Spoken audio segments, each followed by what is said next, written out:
Saudara Presiden Jokowi menjawab alasan Menkominfo diisi kalangan non-parpol dan jatah Menteri Nasdem berkurang di kabinet setelah relawan pro-Jokowi atau Projo Budi Aris Setiadi dilantik sebagai Menkominfo.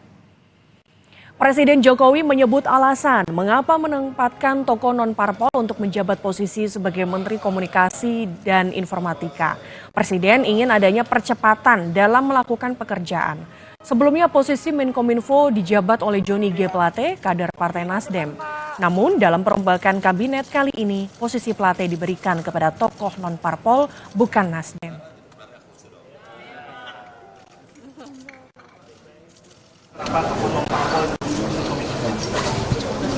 Semuanya dalam tujuan akhir agar segera bekerja cepat.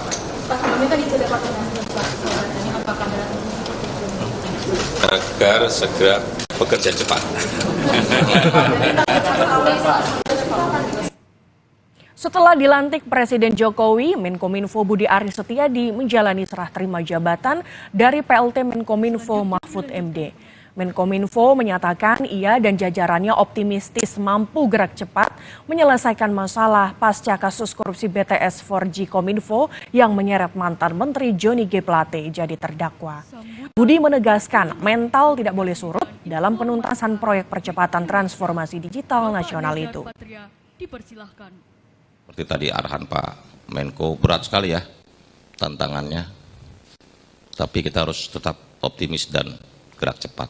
Gak usah pesimis bahwa ada masalah, biarlah yang bermasalah berurusan dengan masalahnya. Kita semua yang tidak bermasalah menyelesaikan masalah. Begitu kan? Kita jangan karena ada masalah jadi mentalnya surut. Kita harus tetap melihat optimisme ke depan. Karena bandwidth untuk rakyat itu menjadi penting.